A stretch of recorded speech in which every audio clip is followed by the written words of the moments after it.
He stopped calling me bro and started saying my name like it meant something. It started with a word I thought nothing of. Bro. That's what he called me when we met. When we played basketball at the park. When he texted me late at night about stupid memes, or when we sat in his car. Music too loud, windows fogging because we didn't want to leave just yet. Bro was safe. Bro was casual. Bro was the kind of word guys used to build a wall around themselves while still pretending there wasn't one. And for months, I told myself I was fine with it. I wasn't supposed to notice the way he laughed, like the sound was being pulled straight out of him. I wasn't supposed to notice the way his hand lingered on my shoulder half a second longer than it needed to. I wasn't supposed to notice the way he leaned into me when he was tired, as if my presence was something softer than the rest of the world. But I did. I noticed everything. And yet, as long as he kept calling me bro, I thought I was safe. It meant he didn't see me the way I saw him. It meant I could stay in his orbit without ruining everything. It's funny, the lies we let ourselves believe just to keep someone close. The first time he said my name instead, it was small, almost forgettable. We were leaving his apartment, and I had forgotten my keys.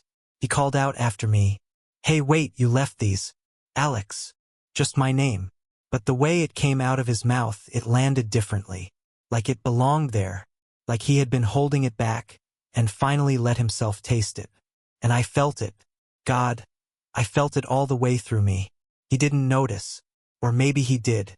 But when I turned back to take the keys from him, his eyes flicked over me in a way that made my stomach tighten. That was the beginning. It wasn't immediate. He still said bro sometimes, but less often. It was like he was testing something, testing me. My name started slipping into places it hadn't been before. In texts, "You good, Alex?" In the car, "What do you think, Alex?" On the court, "You're shot, Alex." It was like hearing it for the first time. My own name made new by the way he said it. And the worst part, or maybe the best, I started craving it. I started noticing when he didn't use it, when he fell back on bro like an old habit. And every time he did say my name, it felt like something inside me was being pulled closer to him. I knew I was in trouble. One night, we were sitting on his balcony. The city stretched out beneath us in blurry lights. He was drinking a beer, I had water because I'd driven. He leaned back in his chair, looked at me and said, quietly, "You ever think about how weird it is that we met?"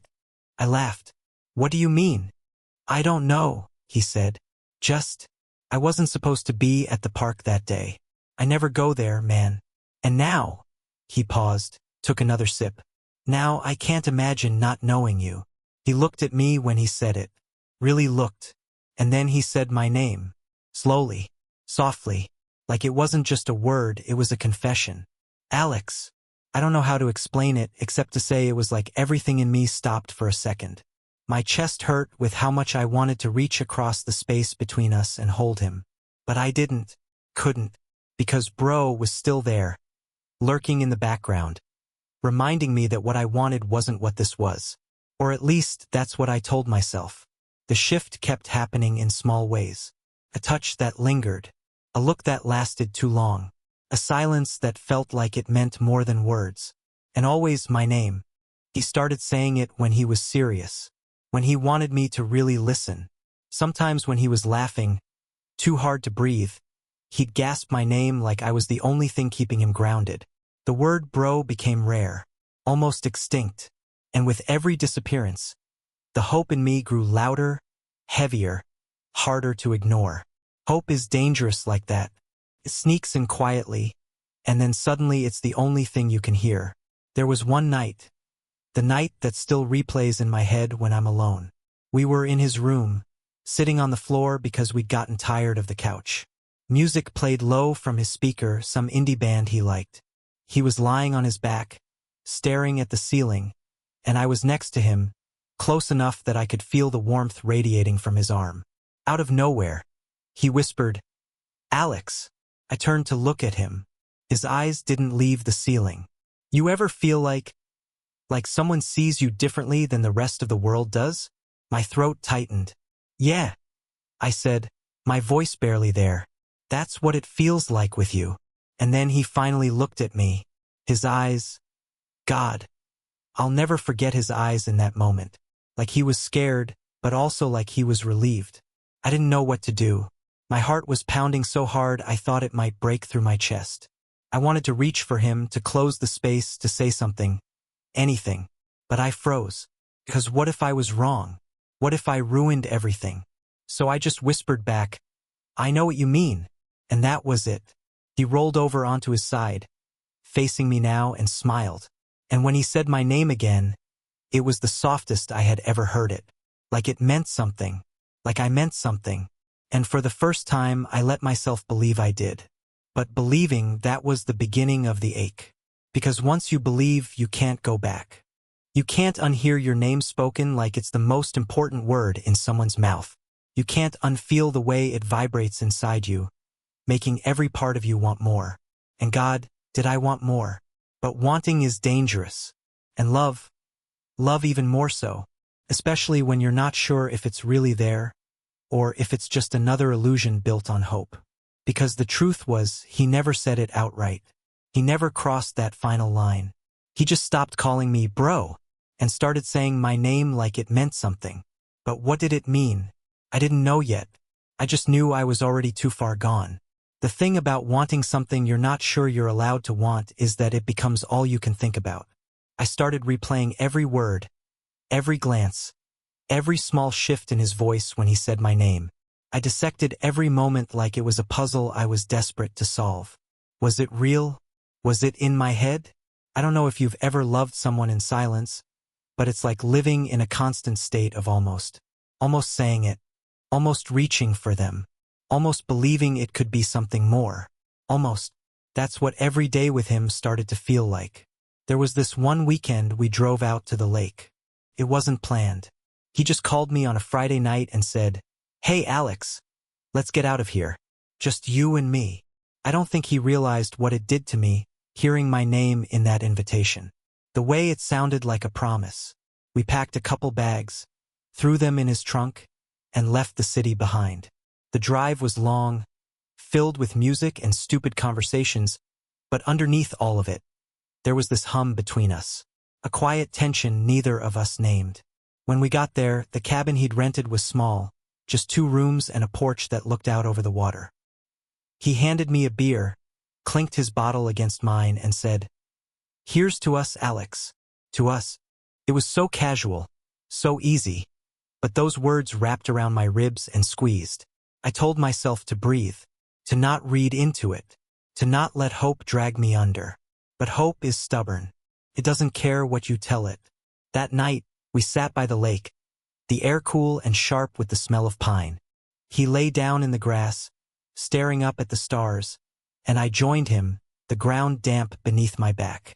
We talked about nothing: movies, music, his job, my family. But then he got quiet, and in the stillness he whispered, "Alex." I turned my head. His face was half-shadowed, the moonlight brushing his jaw. You ever feel like you don't fit the version of yourself people think you are? The question hung between us, heavy. "Yeah," I said after a moment. "All the time." He exhaled, long and slow, like he'd been holding it in. "Sometimes I think people only see the surface. The cool guy, the one who's got it all together. But that's not me." My chest ached. I wanted to tell him I saw the real him, that every time he let his guard down, every time he said my name like it was sacred, I saw him more clearly than anyone else ever could. But all I said was, "I see you." He turned to me then. His eyes searched mine like he was looking for proof. And then he smiled, the kind of smile that could break you if you weren't careful. "Yeah," he said softly. "I know you do, Alex. My name again. Low, certain, like it meant everything." The next morning, I woke up to find him already outside, sitting on the porch with a mug of coffee. His hair was a mess, his hoodie too big, and when he looked up at me, he grinned in that way that made my stomach flip. "Morning, Alex." 2 words. Ordinary. But they changed the entire day for me, because it didn't feel like a greeting. It felt like intimacy, like something private, like the start of a life I wanted but couldn't quite touch. We stayed at the lake for 2 days, and the whole time, I lived in that fragile space between friendship and something more. Every laugh, every shared silence, every time he said my name, it all added to the weight pressing down on my chest. By the time we drove back, I was drowning in it. I couldn't stop wondering. Did he know? Did he feel it too? Or was he just being himself, oblivious to the storm he'd started in me? A week later, we were back in his car, parked outside my apartment. Neither of us moved to get out. That wasn't unusual.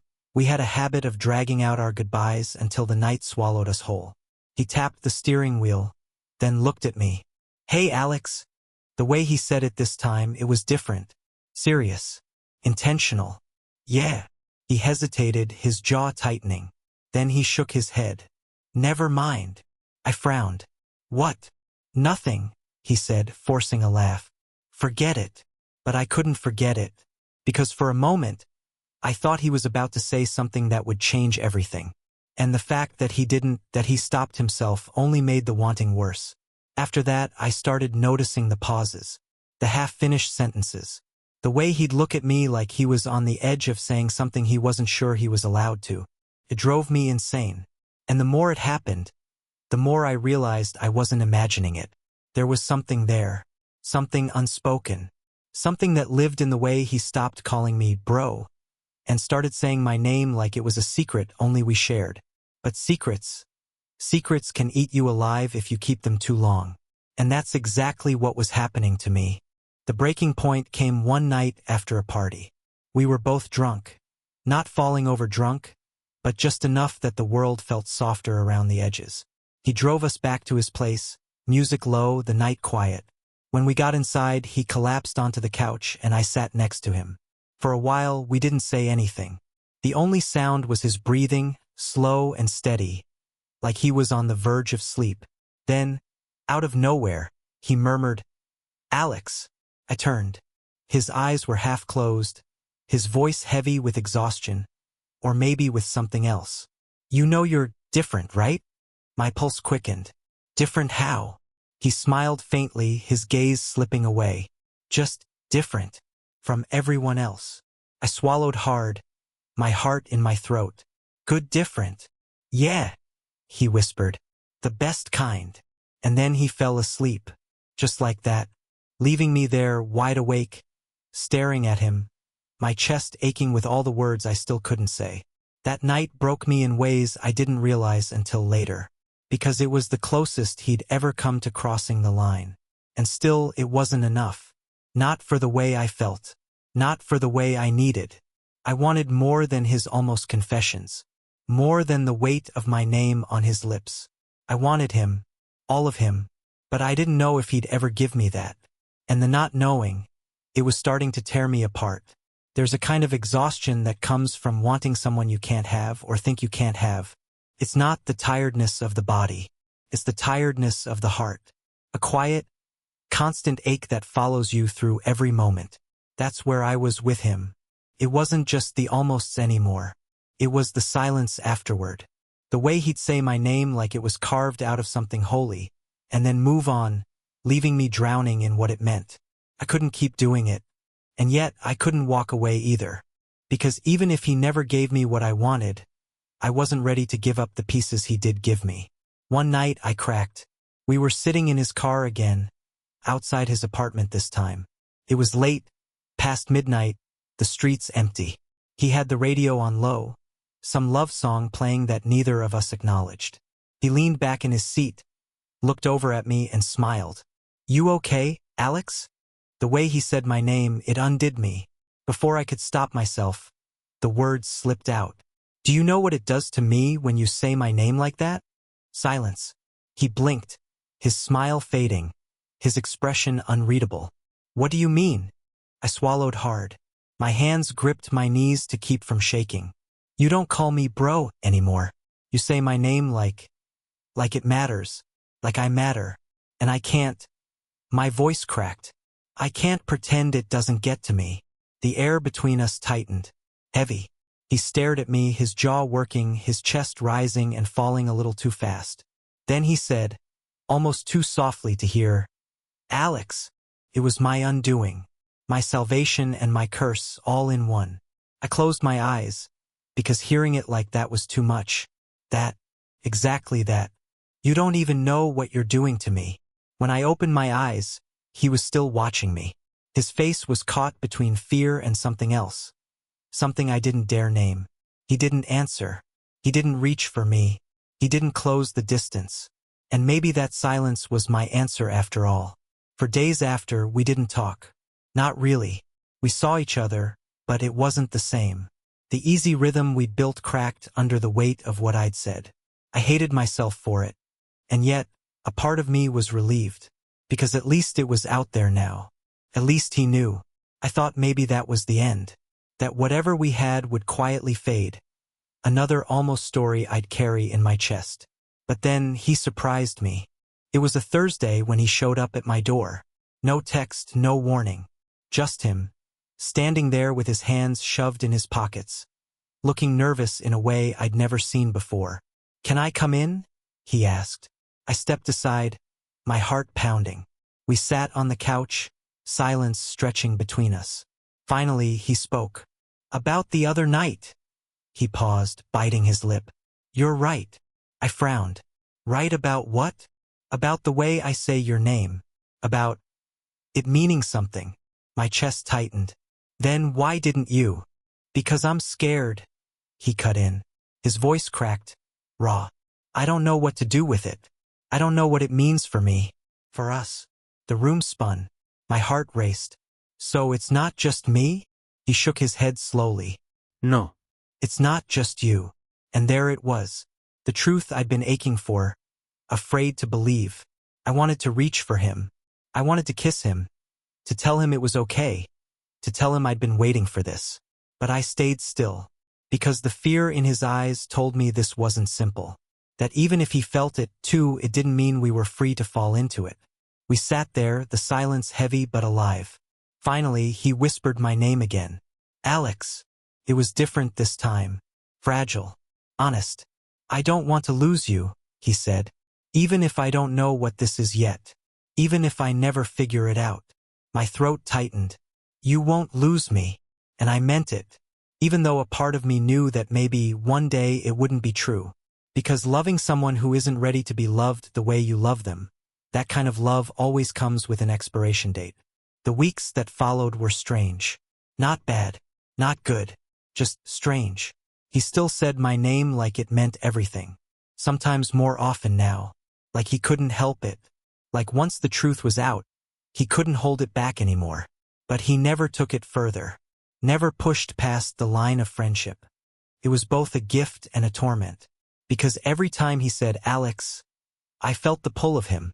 And every time nothing else happened, I felt the ache of everything we weren't. The moment I knew I was breaking came one night when we were watching a movie at his place. Something stupid, something funny. He laughed so hard he nearly fell over. And then, still laughing, he said my name. Like he couldn't imagine laughing that way without me there. Like I was part of his joy. And God, I wanted to cry. Because I realized then that I wasn't just in love with the way he said my name. I was in love with him. All of him. And I didn't know how much longer I could carry that truth without it destroying me. That night, lying awake in my own bed, I thought about the way this all started. How safe bro had felt. How I had convinced myself I could live with that, as long as it meant he was close. But that safety was gone now. He had taken it from me the moment he started saying my name like it mattered. And maybe that's what love is in the end. A risk. A breaking. A willingness to lose the safety of distance in exchange for the chance at something real. I didn't know if we'd ever get there. If he'd ever be ready. But I knew this. I couldn't go back. Not to bro. Not to almost. Not when he'd already shown me what it felt like to be seen, to be named, to be wanted, if only halfway. I was already too far in. And all I could do was wait to see if he would meet me there. Waiting is its own kind of torture. It's like standing on the edge of a cliff, not knowing whether you'll be pushed, pulled, or left there to rot. Every day with him became that edge for me. Every smile, every laugh, every time my name slipped from his mouth like a prayer he didn't know he was saying. And I waited. I waited because part of me believed he'd step closer. That one day he'd cross that last line and make all the ache worth it. But the longer I waited, the more the fear crept in. What if he never did? Things between us grew heavier after that night on my couch, the one where he admitted it wasn't just me. Not heavier in a bad way, just weighted. Our silences said more. His glances lingered longer. And when he said my name, it wasn't casual anymore. It was loaded, like he knew exactly what he was doing, but still wasn't ready to admit it. One night, I couldn't take it anymore. We were back on his balcony. City lights spread out beneath us, the air warm with summer. He leaned against the railing, sipping his drink, and then he said it. "Alex." I hated how much I loved the sound of it. "Yeah," I asked, trying to sound steady. He hesitated, swirling the liquid in his glass. "Do you ever think about us?" My heart stopped. "Us?" "Yeah," he said, eyes fixed on the skyline. "Like, if we were more than this." My breath caught. For a second, I thought I'd misheard him. "Do you?" I asked. He didn't answer right away, just stared out at the night. Then, finally, he whispered, "Yeah, sometimes." The world tilted. Everything in me wanted to grab him, to tell him I thought about it every damn day, that I dreamed of it, that it was all I wanted. But I didn't, because I could hear the fear in his voice, and I knew that if I said too much too soon, he might retreat. So instead, I just said softly, "Me too." That was enough. For then, we didn't talk about it again for weeks. But something shifted. He got bolder. Touch lingered longer. He let his hand brush mine on the couch and didn't pull away. He let his shoulder press against mine when we sat together, like the closeness was intentional. And the way he said my name, God, it grew heavier each time, like it was weighted with everything he still couldn't say aloud. Sometimes I wondered if he was waiting for me to be the one to make the leap. But I was scared too. Scared of losing him. Scared of ruining the only thing that felt real in my life. So we danced around it, day after day, night after night, until the night it finally cracked open. It was raining. We'd been stuck inside his place all evening, watching movies, talking, drinking too much. The storm outside was loud, thunder shaking the windows. We were sitting close on the couch, closer than usual. His arm draped along the backrest, his knee brushing mine. At one point, lightning flashed and he flinched, not because of the storm, but because our eyes met at the exact same moment. And something in me just broke. I whispered his name, barely audible over the rain. "Ethan." He blinked, surprised. I didn't call his name often, not the way he called mine. He swallowed hard, eyes locked on me. Then he whispered back, "Alex." It was the softest I'd ever heard it, like it was the only word he knew. The silence that followed wasn't empty. It was alive. It pulsed with everything we'd been holding back. And before I could overthink it, I leaned in. It wasn't a dramatic kiss, not like in the movies. It was hesitant, trembling, a question more than an answer. But he kissed me back. God, he kissed me back. And in that moment, every time he'd said my name, like it meant something finally made sense. Because it did. I meant something to him. We didn't talk right away. We just sat there, breathing each other in, our foreheads pressed together. Finally, he whispered, "I've been wanting to do that for a long time." I laughed, shaky and half in disbelief. "You could have fooled me." He smiled, but it didn't reach his eyes. I was scared. Still am. I nodded, my hand finding his. "Me too."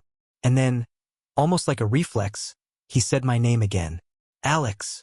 I'd never heard it sound more like love. But love, real love, is never simple. In the days that followed, he pulled back. Not completely, but enough that I felt the distance. Enough that I started questioning whether that night had been real, or just another almost. He still said my name like it mattered, but now there was a weight of guilt in it too. Like he was both giving me something and taking it away at the same time. And I didn't know how much of that I could survive. Because here's the thing about being seen. Once someone shows you what it feels like, you can't unknow it. And I had known it now. I had tasted it. So when he looked at me and said, "Alex," with all the tenderness in the world, I couldn't help but wonder, was he saying it because he loved me? Or was he saying it to keep me quiet, to keep me close without ever really choosing me? I didn't know. But I knew this. I was in too deep to walk away. And that meant, for better or worse, I was his. Not because he called me bro, but because he stopped and started saying my name like it meant something. You'd think the kiss would have been the turning point. That it would have been the moment everything shifted from silence to certainty, from almost to real. But life isn't like that. Not with him. Not with us. The kiss wasn't the end of the story. It was just the beginning of another kind of ache. In the weeks that followed, we lived in limbo. Some nights he'd hold me closer than a friend ever should, whisper my name like it was the last thing keeping him tethered to the earth. And other days he'd retreat into himself, building walls I didn't know how to climb. It was whiplash, intimacy one moment, distance the next. But I held on, because every time he said my name, I heard the truth buried in his voice, even if he couldn't admit it out loud. One night we were walking home from a bar. The streets were wet from rain, reflecting the neon signs above. He was tipsy, laughing at nothing, bumping into me with every other step. "Alex," he said, grinning as if the word itself was funny. "What?" I laughed. He shook his head, eyes sparkling. "Nothing. Just Alex." It was ridiculous, the way he said it, like he was drunk on the sound of me. And yet, even in that silliness, there was tenderness. Like he couldn't help but keep reminding himself I was real, right there next to him. I should have been happy. I should have let myself sink into the warmth of it. But instead, my chest ached, because I wanted more than my name on his lips. I wanted everything he wasn't sure he could give me. The breaking point came later that night. Back at his place, we crashed on the couch. He sprawled out, head resting against me, my fingers absent-mindedly running through his hair. He sighed, eyes half closed. "You know, sometimes I wish things were simpler." I froze. "What do you mean?" He shifted, looking up at me. His eyes were raw, unguarded. "I wish I could just stop thinking about what people would say, about what it means, about whether I'm allowed to want this." My heart clenched. "Want what?" He swallowed, his voice breaking. "You." For a moment, time stopped. The words hung in the air, fragile, trembling. And then, like always, he pulled back. "Forget it," he whispered, closing his eyes. I'm drunk. I don't know what I'm saying, but he did know. We both knew. And the worst part was I couldn't forget it. After that, every time he said my name, it felt heavier, like it carried the weight of all the words he couldn't bring himself to speak again. I started to unravel. Because when someone names you with that much care, that much reverence, it stops being just a name. It becomes a promise, a wound, a tether. And I was tied to him in ways I didn't know how to escape. We fought for the first time not long after. It wasn't a big fight, just sharp words over something stupid. But beneath it was the truth we were both avoiding. "You can't keep doing this," I snapped, my chest tight. "Doing what?" he shot back. "Saying my name like it means everything to you, when you won't let it be everything." The room went silent. He looked at me, jaw clenched, eyes burning. "You think this is easy for me?" "I don't care if it's easy." My voice cracked. "I care if it's real." He opened his mouth, then closed it again. Finally, he turned away. And that hurt more than anything, because I realized then that maybe he did love me, but he wasn't ready to choose me. And I didn't know if I could survive being half-chosen forever. We didn't talk for days after that. I tried to distract myself, tried to pull away. But the truth is, he was in everything. In every song, every silence, every corner of my mind. And when he finally called me again, when I heard my phone buzz with his name, I answered without hesitation. "Alex," he said, his voice soft, almost breaking. Just that. Just my name. And it undid me all over again. That night, I went to see him. He didn't apologize. Neither did I. We just sat there, side by side, our hands finding each other's like magnets. It wasn't enough, but it was something. And sometimes, when you're in love with someone who doesn't know how to love themselves in the same way, something is all you get. Looking back now, I think about the way it all started. How safe bro had felt. How easy it was to pretend. But he stopped saying it. And maybe that was the problem. Because once he started saying my name like it meant something, I couldn't go back. I couldn't unhear it. I couldn't unfeel it. And no matter how much it broke me, a part of me would always wait for him to say it again. Because in those moments, even if just for a second, I belonged to him. And he belonged to me. There's a kind of gravity to love, the kind that pulls you back no matter how hard you try to step away. That's what he was for me. Gravity. Every time I thought I was done with the half-truths, the almosts, the weight of his silence, he'd say my name again. And I'd fall. Every single time. One night, months after the kiss, after the fight, after everything, he asked me to come over. His voice on the phone was softer than usual. Not casual, not careless. "Alex," he said, "can you come by? I don't want to be alone tonight." So I went. Of course I went. When I got there, he didn't say much. Just pulled me inside, handed me a beer, and sat on the floor of his room like he was carrying something too heavy.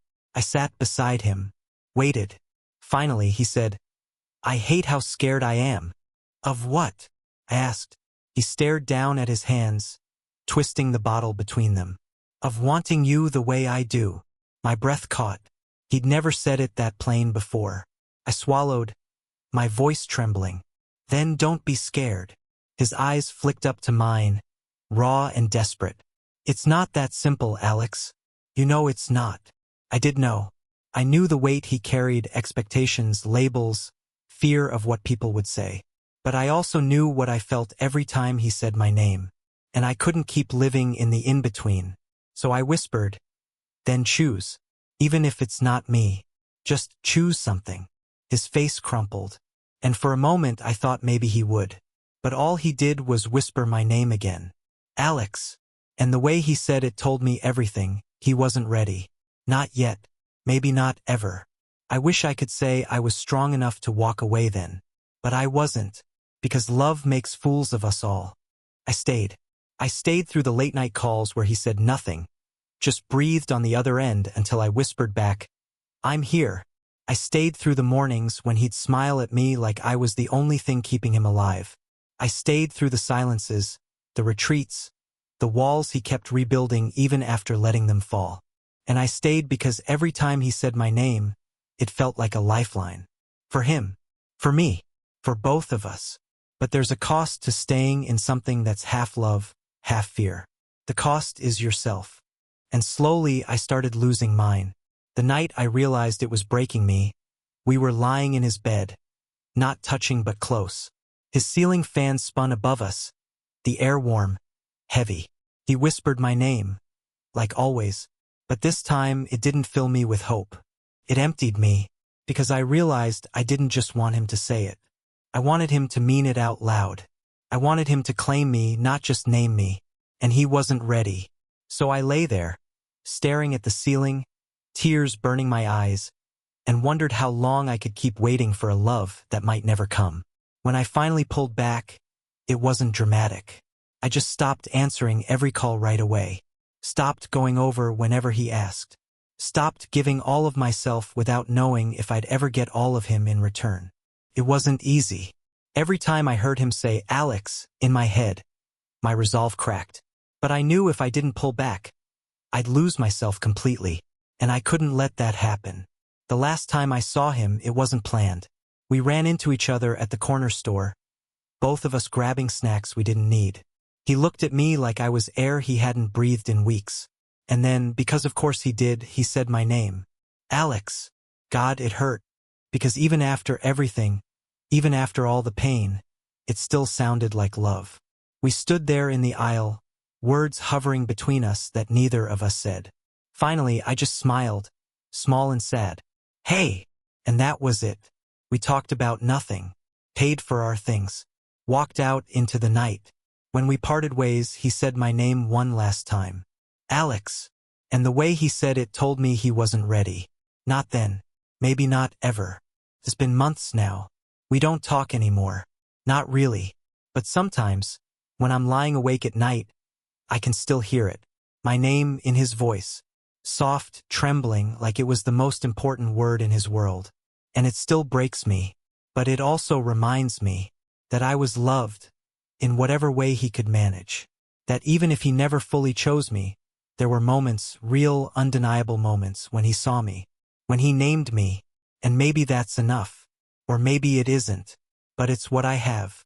If there's one thing I've learned from all of this, it's that love doesn't always look the way you want it to. Sometimes it's messy. Sometimes it's half-formed. Sometimes it's too scared to say itself out loud. And sometimes, love is hidden in the smallest things. Like the way someone stops calling you, bro, and starts saying your name like it means something. Because to him it did. And to me it always will. The hardest part of love isn't losing it. It's living with the ghost of it. Because that's what he became for me. A ghost I still carry. A name that still echoes in the quiet places of my life. For a long time, I kept replaying everything in my head. The first time he called me Alex, instead of bro, the first time his hand brushed mine and lingered. The first kiss we never really talked about. The nights we lay side by side, not touching but tethered by something invisible, something real. And then the silences, the walls, the moments when he almost chose me but didn't. It's like watching a movie where the ending never comes, where the reel just cuts off mid-scene, leaving you in the dark with your own questions. And the worst part? I don't hate him for it. I can't. Because every time he said my name, it wasn't just about what he couldn't give me. It was about what he did give me. Something raw, something unpolished, but something true in its own broken way. He gave me himself, even if it wasn't all of him. And maybe that's why it still hurts so much. Healing, I've realized, isn't a straight line.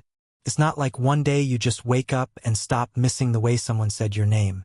Healing is messy. It's nights where you laugh with friends and forget him completely, only to hear a song on the way home that cracks you open all over again. It's deleting his number, then typing it back in from memory and staring at the unsent message. It's knowing you shouldn't want him anymore, but still hearing his voice in the back of your mind when you close your eyes. Healing is choosing yourself, even when part of you still wants to choose him. But here's the thing I've come to believe. Every love, no matter how unfinished, leaves something behind. Sometimes it leaves scars. Sometimes it leaves questions. And sometimes, if you're lucky, it leaves a reminder. A reminder that you're capable of feeling deeply. That you're capable of wanting, of aching, of loving in ways that matter. That your heart is still alive, even after it's been broken. He left me with that. And maybe that's a gift. I don't know where he is now. Maybe he's still wrestling with himself. Maybe he's learned to say what he couldn't before. Maybe he's still caught between fear and longing. But I do know this. If he ever says someone else's name the way he said mine, I hope he means it out loud. I hope he doesn't hold back. Because everyone deserves that. I deserved that. And so do you. Sometimes I catch myself thinking about the future, what it'll look like when I meet someone who says my name the way he did, but without the fear. Someone who won't whisper it in the dark but shout it in the daylight. And maybe that's the hopeful part of all this. That one day I'll hear it again. My name. Said with love. Said with certainty. Said without hesitation. And this time it won't break me. It will save me. So, if you're listening to this and you've ever had someone who couldn't choose you, someone who gave you just enough to keep you close but not enough to set you free, know this. You're not alone. We all have those ghosts. We all carry names that meant something once and still sting when they echo in our memories. But you deserve more than half love. You deserve more than almost. You deserve more than someone whispering your name in the dark but never daring to say it in the light. You deserve someone who sees you fully and chooses you without hesitation. And until that person comes, hold on to yourself.